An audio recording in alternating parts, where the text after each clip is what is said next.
بسم اللہ الحمد للہ والصلاة والسلام علی رسول اللہ رب اشرح لی صدری ویسر لی امری واحلل عقدۃ من لسانی یفقہوا قولی۔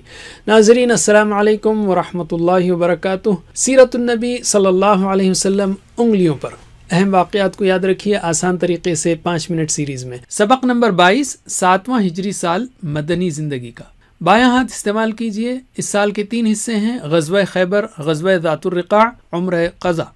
پہلا حصہ لیتے ہیں ہم غزوہ خیبر۔ مدینے سے تقریباً 150 کلومیٹر دور خیبر میں یہود کی کھیتیاں اور 8 بڑے قلعے تھے۔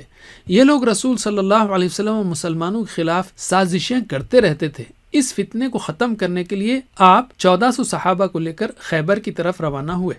یہودی قلعے میں بند ہو گئے تو آپ نے ان کا محاصرہ کیا۔ 1 مہینے تک یہ محاصرہ جاری رہا اور کچھ جھڑپیں ہوتی رہیں۔ تقریباً 100 یہودی ہلاک ہوئے اور تقریباً 15 صحابہ شہید ہوئے۔ آخرکار کچھ قلعوں کو جنگ سے فتح کیا گیا اور کچھ قلعے والوں نے صلح کر لی۔ صفیہ رضی اللہ عنہا ایک سردار کی بیٹی تھیں اور قیدی ہو کر آئی تھیں۔ آپ نے ان پر اسلام پیش کیا تو انہوں نے قبول کر لیا، تو آپ نے انہیں آزاد کر کے ان سے نکاح کیا۔ خیبر سے واپسی کے سفر میں ایک یہودی عورت نے آپ کو زہر آلود کھانا پیش کیا۔ آپ کو اس کا پتہ چل گیا اور اس کے باوجود آپ نے اسے معاف فرما دیا۔ اسباق و عمل۔ آج ہمیں اگر مسلسل حملوں کا سامنا نہیں ہے تو اس وقت میں اپنے آپ کو دین کی دعوت کے لیے خوب تیار کیجیے۔ قرآن و حدیث و سیرت پڑھیے۔ دنیا میں باعزت رہنے کے لیے علم و ہنر سیکھیے۔ خیر کے کاموں میں مسلم و غیر مسلم کا تعاون کیجیے۔ تعلیم و تربیت و خدمت کے کاموں میں حصہ لیجیے۔ علم۔ اب ہم لیتے ہیں دوسرا حصہ، غزوہ ذات الرقاع۔ نبی صلی اللہ علیہ وسلم نے قبیلہ انمار یا بنو غطفان کی 2 شاخوں کے اجتماع کی خبر سنی تو فوری 400 یا 700 صحابہ کرام کے ساتھ بلاد نجد کا رخ کیا۔ مدینے سے 2 دن کے فاصلے پر بنو غطفان کی ایک جمعیت سے سامنا ہوا لیکن جنگ نہیں ہوئی۔ آپ صلی اللہ علیہ وسلم نے اس موقع پر صلاۃ خوف یعنی حالت جنگ والی نماز پڑھائی۔ اس غزوے میں اونٹوں کی سواریاں کم تھیں، صحابہ کو بہت زیادہ چلنا پڑتا تھا، اس لیے ان کے پاؤں زخمی ہو گئے۔ صحابہ رضی اللہ عنہم نے اپنے پاؤں پر چیتھڑے یعنی چمڑے کے ٹکڑے اور پٹیاں باندھ رکھی تھیں، اس لیے اس غزوے کا نام ذات الرقاع یعنی چیتھڑوں والا پڑ گیا۔ اطراف کے بدو صحرا میں رہ کر لوٹ مار کی کاروائیاں کرتے رہتے تھے۔ غزوہ ذات الرقاع ان بدوؤں کے اثرات کو ختم کرنے میں بہت مؤثر ہوا اور وہاں امن قائم ہو گیا۔ اسی غزوے کے سفر میں ایک وقت جب رسول اللہ صلی اللہ علیہ وسلم ایک درخت کے نیچے آرام کر رہے تھے، لوگ ادھر ادھر درختوں کے سائے میں تھے کہ ایک مشرک نے آ کر آپ کی تلوار لی اور کہنے لگا، تمہیں مجھ سے کون بچائے گا؟ آپ نے فرمایا، اللہ۔ تلوار اس کے ہاتھ سے گر پڑی۔ آپ نے اسے اٹھایا اور فرمایا، اب تمہیں مجھ سے کون بچائے گا؟ اس نے کہا، آپ اچھے پکڑنے والے بنیے یعنی احسان کیجیے۔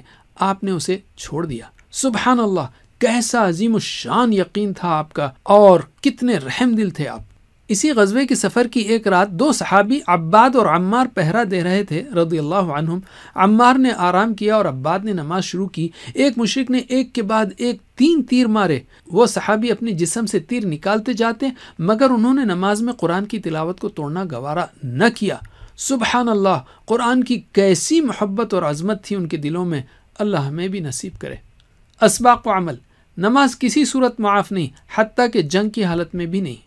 یقین رکھیے کہ اللہ ہی کے ہاتھ میں زندگی اور موت ہے۔ مخالفین کے حالات پر نظر رکھیے، ان کے مطابق تعمیری پلان بنائیے۔ علم۔ تیسرا حصہ، عمرہ قضا۔ ذی قعدہ کا چاند دیکھنے کے بعد نبی صلی اللہ علیہ وسلم نے اپنے صحابہ کو حکم دیا کہ جو حدیبیہ میں حاضر تھا وہ اپنے عمرے کی قضا کے طور پر عمرہ کرنے کے لیے نکلے۔ اہل حدیبیہ کے علاوہ کچھ اور لوگ بھی ساتھ ہو گئے۔ اس طرح تعداد 2000 ہو گئی، عورتیں اور بچے ان کے علاوہ تھے۔ اس کو عمرہ صلح بھی کہتے ہیں، اس لیے کہ حدیبیہ کی صلح کے تحت تھا۔ اسباق و عمل۔ کسی وجہ سے نیک عمل کرنے کا موقع نہ ملے اور بعد میں مل جائے تو فوری اس نیک عمل کو کیجیے۔ اچھے لوگوں کے ساتھ رہیے، ان کے ساتھ مل کر کام کیجیے۔ حج فرض ہو یا عمرہ کرنے کا موقع ملے تو ضرور کیجیے۔ علم۔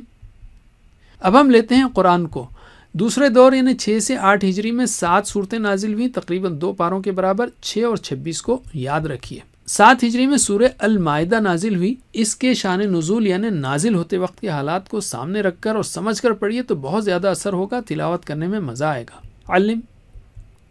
حدیث۔ آپ صلی اللہ علیہ وسلم نے اپنی ساری زندگی بے شمار قربانیاں دیتے ہوئے بھی ہماری خاطر تعلیم و تربیت و تزکیے کو نہیں چھوڑا، تو کیا ہمارے پاس ان احادیث کو پڑھنے کے لیے بھی ٹائم نہیں؟ اعادہ، ہم نے سیرت کے 3 اہم موضوعات سیکھے۔ بائیں ہاتھ کی دوسری انگلی پر ان کی مشق کیجیے۔ غزوہ خیبر، غزوہ ذات الرقاع، عمرہ خزا، یا مختصراً خیبر، رقاع، عمرہ۔ خیبر ختم ہوتا ہے را سے رقاع، اور رقاع ختم ہوتا ہے عین سے عمرہ۔ جزاکم اللہ خیر۔ کوئز کرنا مت بھولیے۔ والسلام علیکم ورحمۃ اللہ وبرکاتہ۔